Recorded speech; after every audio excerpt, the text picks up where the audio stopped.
muy por debajo de la corteza terrestre, bajo el recorrido de uno de los ríos más conocidos de la historia humana, la Escritura nos habla de algo extraordinario que está escondido.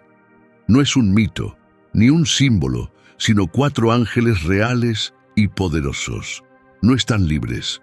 Dios mismo los ha encerrado y están esperando un momento muy específico para ser liberados. No será un día cualquiera, sino una hora exacta, un día, un mes y un año determinados. En Apocalipsis 9:14 se da una orden. Suelta a los 4 ángeles que están atados junto al gran río Éufrates. No son seres pacíficos, no traen mensajes de consuelo. Cuando sean liberados, se desatará uno de los periodos más oscuros que el mundo haya conocido, la muerte de 1 de cada 3 habitantes de la tierra.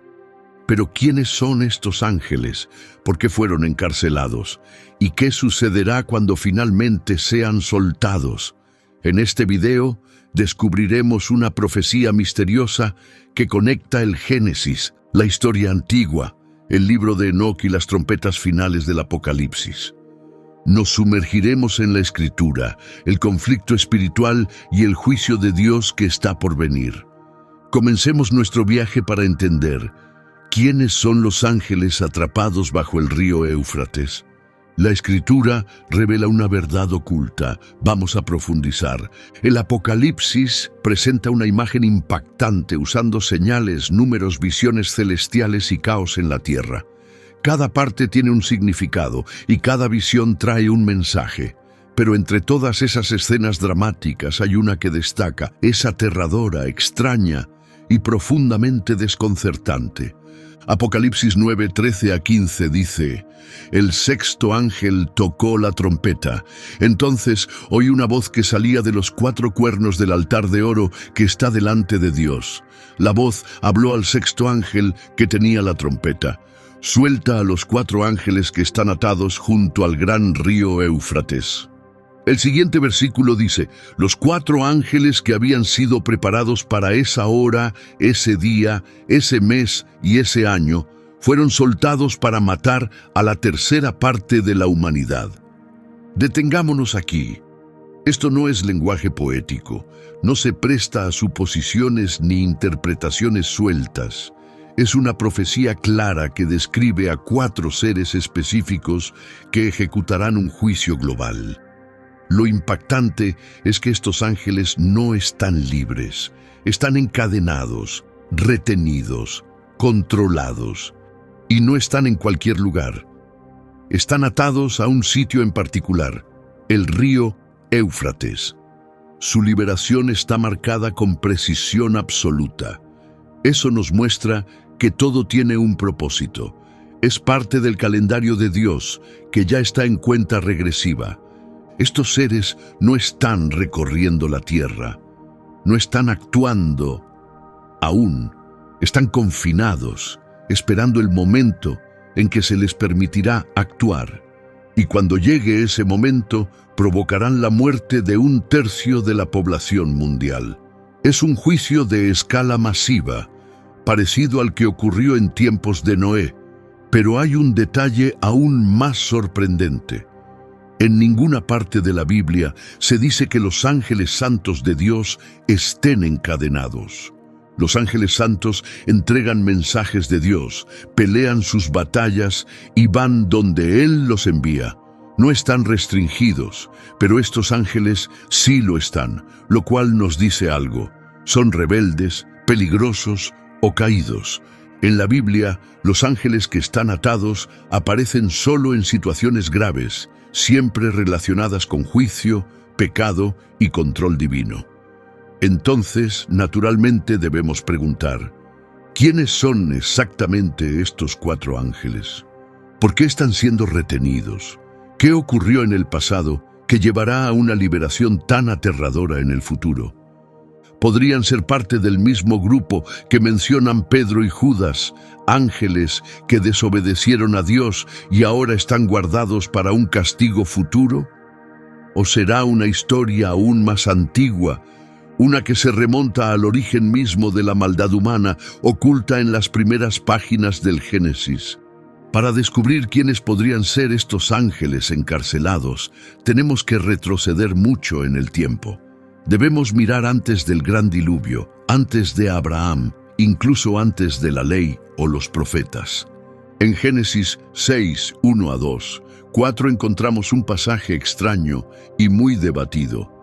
Cuando los seres humanos comenzaron a multiplicarse sobre la tierra y nacieron hijas, los hijos de Dios vieron que las hijas de los hombres eran hermosas y tomaron por esposas a todas las que quisieron. En ese tiempo ya existían los Nefilim en la tierra. Estos seres surgieron cuando los hijos de Dios tuvieron hijos con mujeres humanas. Sus descendientes fueron los famosos guerreros de la antigüedad. Pero ¿quiénes son esos hijos de Dios? En textos judíos antiguos y también en interpretaciones cristianas tempranas, se entienden como seres celestiales, vigilantes del mundo espiritual, que cruzaron un límite que nunca debieron cruzar.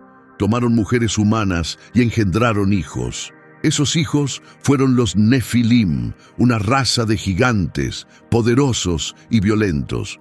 Pero su amenaza no era solo física, trajeron una contaminación espiritual a la humanidad. Fue un desafío directo al diseño que Dios había establecido para la vida. Lo que vino después fue devastador. Génesis 6, 5 a 7 nos dice que Dios vio cuán grande era la maldad humana y decidió borrar a la humanidad de la tierra, diciendo que se había arrepentido de haberla creado. Esta rebelión de los ángeles contribuyó al diluvio, un acto de juicio global. ¿Pero qué pasó con esos ángeles? ¿Escaparon? ¿Fueron destruidos? El Nuevo Testamento nos da la respuesta. En Judas 1:6 se habla de ángeles que abandonaron su lugar asignado y dejaron su morada celestial. Dios los mantiene encerrados en oscuridad, con cadenas eternas, esperando el día del juicio. Y en 2 Pedro 2:4 se dice que Dios no perdonó a los ángeles que pecaron. Los arrojó al Tártaro, una prisión profunda y sombría, y los encerró hasta que llegue su castigo. Estos versículos describen una realidad aterradora. Ciertos ángeles caídos no están libres para vagar, están retenidos, atrapados en tinieblas. Miremos más de cerca, estos ángeles abandonaron su lugar legítimo. Como castigo, Dios los encerró, no por un tiempo breve, sino en confinamiento eterno. Su prisión, el Tártaro, una palabra de origen griego que representa la parte más baja del inframundo. La Biblia lo deja claro. Algunos ángeles no andan por la tierra como los demonios, sino que están en prisión, esperando el juicio de Dios. Ahora viene el posible vínculo. ¿Podrían ser los 4 ángeles mencionados en Apocalipsis 9, los que están atados bajo el Éufrates, parte de ese mismo grupo? Como los de Génesis 6, no están libres. Como los de Judas y Pedro, están esperando un momento determinado de juicio. Y cuando sean liberados, no traerán bendición, traerán muerte a 1/3 de la humanidad. Esto no es obra de los ángeles fieles de Dios, es un juicio que se desata. Aunque la Escritura no da los nombres de estos 4 seres, el mensaje es claro. Hay ángeles rebeldes que desobedecieron a Dios de manera grave. Y por eso fueron encerrados, no para ser perdonados, sino para causar destrucción cuando llegue la hora. Y el Apocalipsis nos dice exactamente cuándo llegará ese momento. El lugar donde están retenidos estos ángeles no fue elegido al azar, es muy específico. Suelta a los 4 ángeles que están atados junto al río Éufrates, dice Apocalipsis 9:14. ¿Pero por qué el Éufrates? No es solo otro río. Desde el primer libro de la Biblia hasta el último, el Éufrates juega un papel clave. Es más que una ubicación. Es una línea espiritual e histórica que atraviesa toda la historia bíblica. Génesis 2:14 lo menciona como uno de los ríos que salía del Edén. En ese entonces, el Éufrates representaba vida, belleza y el diseño de Dios para el mundo. Era parte del paraíso que Dios creó para la humanidad. Pero con el tiempo, el papel de este río cambió. Lo que comenzó como un río lleno de vida se convirtió en un lugar de separación, guerra y juicio divino. En la Biblia, el Éufrates se convierte en una frontera, tanto literal como espiritual. Era el límite oriental de la tierra que Dios prometió a Abraham, como vemos en Génesis 15:18. Se alzaba entre Israel y grandes imperios enemigos como Asiria, Babilonia y Persia. Era la línea que separaba al pueblo de Dios de las naciones que no lo seguían. Así que cuando el Apocalipsis habla de ángeles atados en el Éufrates, podría significar que están retenidos justo más allá del alcance del pacto de Dios, esperando ser liberados. En Jeremías 46:10 leemos: «Ese día pertenece al Señor, el Todopoderoso. Es un día de venganza. La espada devorará hasta saciarse». Dios anuncia juicio en la tierra del norte, cerca del río Éufrates. En este contexto, el Éufrates es escenario del juicio de Dios, un lugar donde cae su castigo sobre naciones desobedientes. Y de nuevo en Apocalipsis 16:12 ocurre otro momento dramático. El sexto ángel derrama su copa sobre el Éufrates y el río se seca. Esto prepara el camino para que los reyes del oriente avancen. Ese momento prepara al mundo para su guerra final, lo que muchos llaman el Armagedón. Si miramos este patrón, vemos que el Éufrates comienza como parte del Edén, luego se convierte en una línea divisoria entre el pueblo de Dios y las naciones enemigas, y finalmente sirve como camino de juicio e invasión. Así que quizá el Éufrates no sea solo un lugar en el mapa. Tal vez representa algo más profundo, una frontera espiritual donde el cielo confronta a las fuerzas oscuras, una especie de puerta o prisión donde los espíritus rebeldes esperan su momento designado. En las creencias de la antigua Mesopotamia, esta misma región se consideraba un lugar con puertas y ríos que servían de barrera entre diferentes mundos. Aunque no formamos nuestras creencias basándonos en la mitología, resulta interesante cómo algunas profecías bíblicas parecen reflejar temas de antiguas tradiciones. Tal vez Dios eligió el Éufrates por una razón, como frontera real y simbólica. Representa una línea final, un límite entre el orden y el caos. Así que cuando Apocalipsis describe a 4 ángeles destructores retenidos en el Éufrates, no se trata solo de nombrar un lugar. Nos está mostrando que estos poderes están detenidos justo más allá del mundo conocido, fuera del alcance de la misericordia de Dios, en el límite del juicio venidero. Y cuando sean liberados, eso marcará el comienzo de una destrucción abrumadora. Volvamos a ese versículo escalofriante de Apocalipsis 9:15. Los 4 ángeles que habían sido preparados para la hora, el día, el mes y el año, fueron soltados para matar a la tercera parte de la humanidad. Observa el detalle. No fueron simplemente olvidados en cadenas, fueron guardados con propósito, mantenidos intencionalmente para este momento exacto. La precisión es impresionante. La hora, el día, el mes, el año, ni antes ni después. Un juicio divino planeado y cronometrado a la perfección. Estos 4 tienen un solo propósito, y es aterrador: liderar un evento que causará la muerte de 1/3 de la población mundial. Pero ¿quiénes son exactamente? No se les llama mensajeros, no se los describe como portadores de luz ni como adoradores. No los vemos en el cielo glorificando a Dios. En cambio, están confinados, son peligrosos y se utilizan como instrumentos de castigo. Existen 2 interpretaciones principales sobre su identidad. La primera es que se trata de los vigilantes mencionados en el libro de Enoc. Aunque este libro no forma parte del canon bíblico oficial, refleja el pensamiento judío antiguo y es citado en Judas 1:14-15, lo que le da cierto peso. Según Enoc, antes del diluvio, 200 ángeles descendieron del cielo y tomaron esposas humanas. Los hijos que tuvieron se convirtieron en gigantes, los Nefilim. Estos ángeles introdujeron conocimientos prohibidos a la humanidad, artes oscuras, astrología, armas y otras prácticas corruptas. Por esa rebelión, Dios los juzgó y los encerró en lo profundo de la tierra, donde debían permanecer hasta el juicio final. En el primer Enoc, a las 10:12 hasta las 13 se dice que serían retenidos debajo de la tierra por 70 generaciones hasta el día de su castigo. ¿Te suena familiar?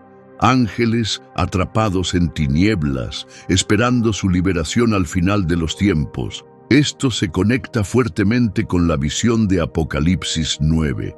Es muy posible que los ángeles atados en el Éufrates sean los líderes principales de los vigilantes, seres antiguos cuya vuelta traerá una ola de juicio divino. No son simples demonios, son espíritus antiguos y peligrosos, encerrados desde los primeros días de la rebelión humana. Ahora pasemos a la segunda teoría, gobernantes angélicos del juicio. Esta idea se basa en pasajes del libro de Daniel, capítulos 10 y 12. Allí se mencionan poderes espirituales llamados principados. En Daniel 10:13 leemos: «El príncipe del reino de Persia me resistió durante 21 días, pero Miguel, uno de los principales príncipes, vino en mi ayuda». Este versículo nos ofrece una mirada al conflicto espiritual oculto, donde seres angelicales ejercen autoridad sobre regiones y naciones. No se trata de espíritus menores ni demonios de bajo rango.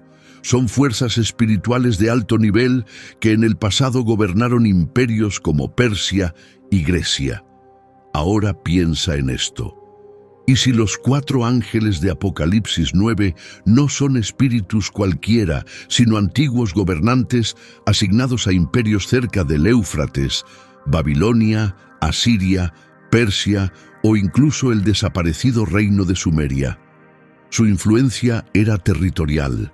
Su legado recorre la historia humana y cuando sean liberados provocarán un conflicto global sin precedentes. Pero hay algo importante. Estos seres no están libres, están encadenados. Eso nos dice mucho. A diferencia de Miguel o Gabriel, que cumplen las órdenes de Dios cada día, estos no son leales. El hecho de que estén retenidos demuestra que son peligrosos y deben ser controlados hasta que llegue su hora en el juicio final. Esto revela una gran verdad. Que Dios permita que alguien o algo cumpla su propósito no significa que sea bueno o santo. En Isaías 10:5-6, Dios se refiere a Asiria, una nación que no lo adoraba, como el instrumento de su ira. En Habacuc 1:6, Dios dice que levantó a los caldeos, un pueblo feroz y veloz, para traer juicio sobre Judá. De la misma forma, los 4 ángeles en Apocalipsis 9 son armas de juicio, pero no son santos. Son vasos de ira, usados por Dios, pero no sometidos a Él. Son como una tormenta violenta, mortal, imparable, pero totalmente controlada, permitida solo cuando y donde Dios lo decide. Su liberación demuestra que Dios tiene autoridad sobre todo poder, incluso sobre aquellos que lo desafían. Y cuando estos 4 ángeles escapen de las profundidades del Éufrates, el mundo sentirá toda la fuerza del juicio de Dios. Ahora absorbamos la magnitud de lo que viene. Apocalipsis 9, 16-18 dice que Juan vio un ejército de jinetes, 200 millones. Escuchó ese número claramente. Los caballos y sus jinetes llevaban armaduras brillantes de rojo, azul profundo y amarillo azufre. 1/3 de la humanidad murió a causa de 3 plagas terribles: fuego, humo y azufre ardiente que salían de la boca de los caballos. 200 millones. Sea un número literal o simbólico, es inmenso.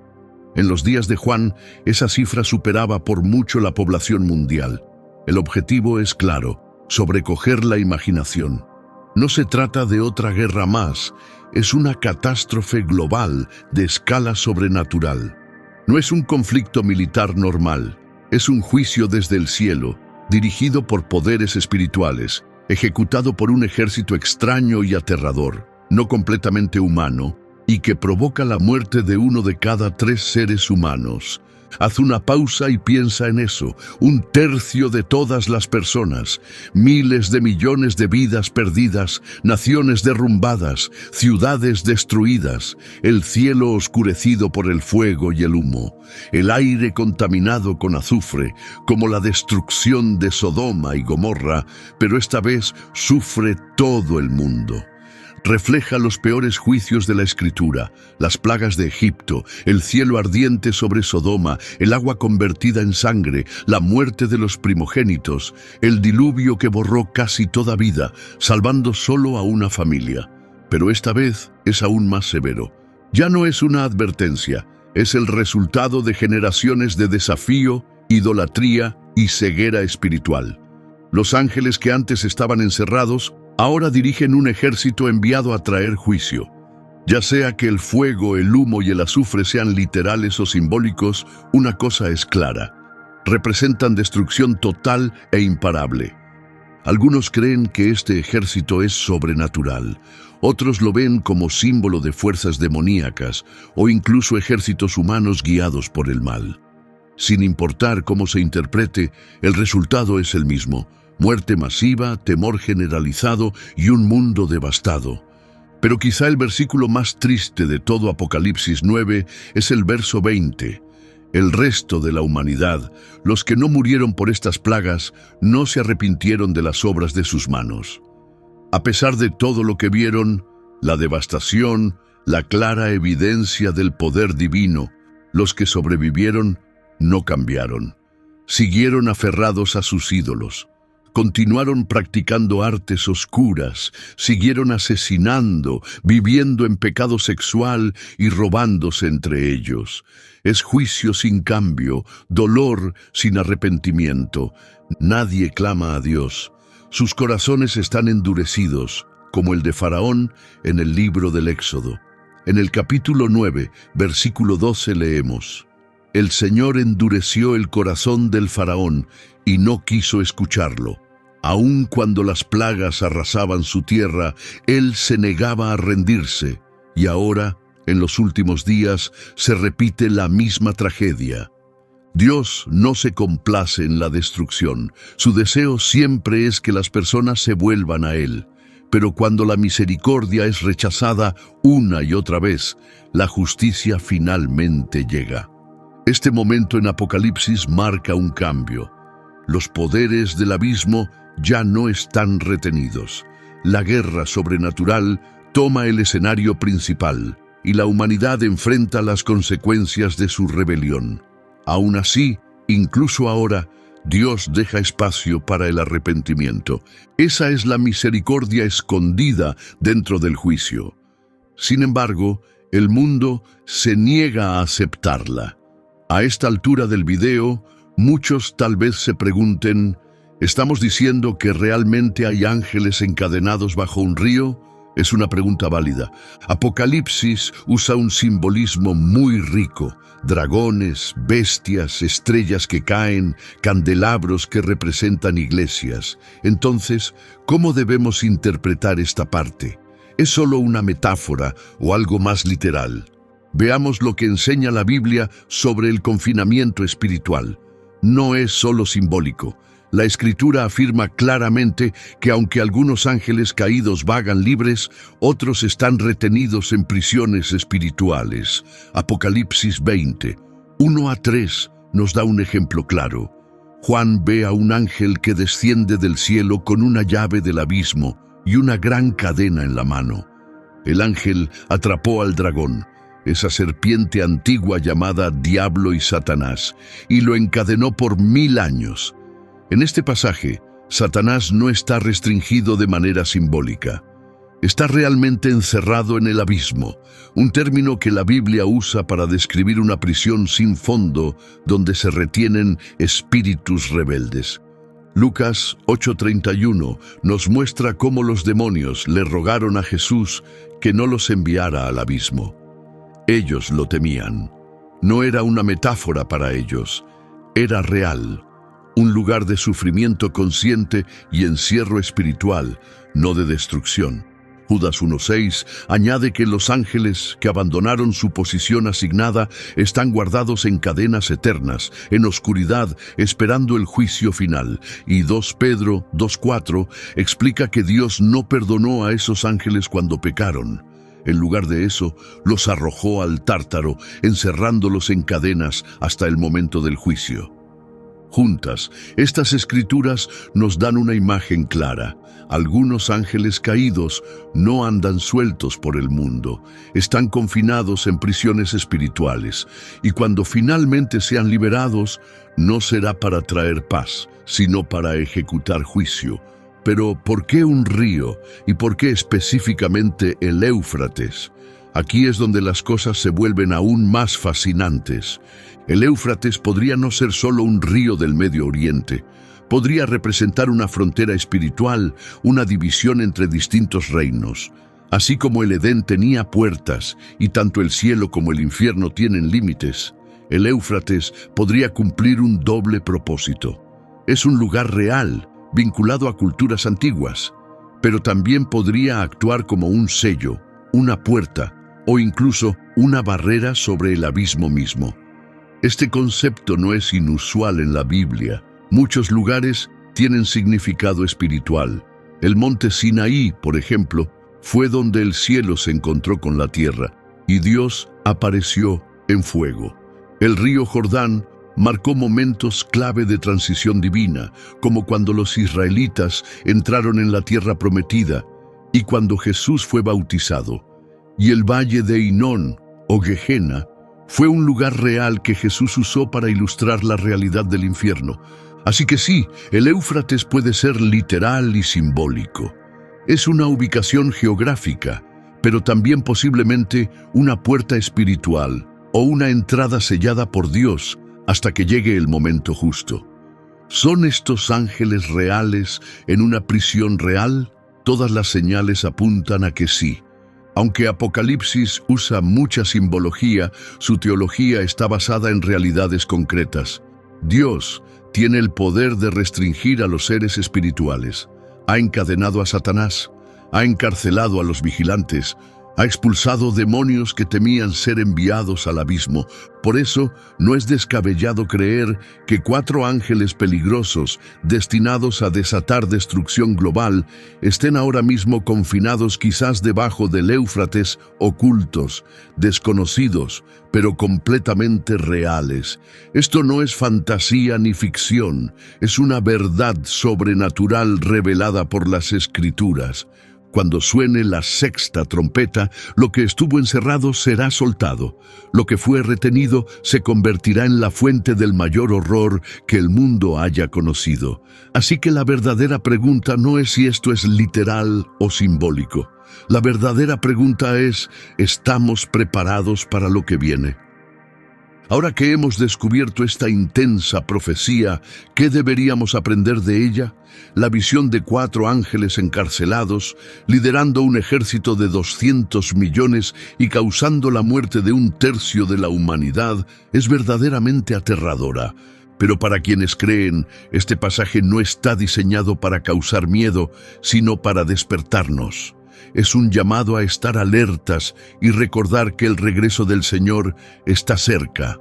En Lucas 21, 26 a 28, Jesús dijo que las personas se llenarían de temor, angustiadas por lo que está por venir.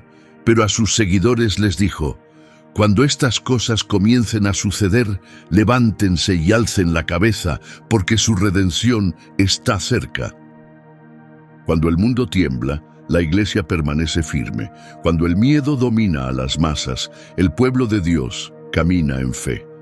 Porque detrás de cada trompeta, detrás de cada pergamino de juicio y cada figura del fin de los tiempos, hay un rey justo, uno que está preparando todo para restaurarlo.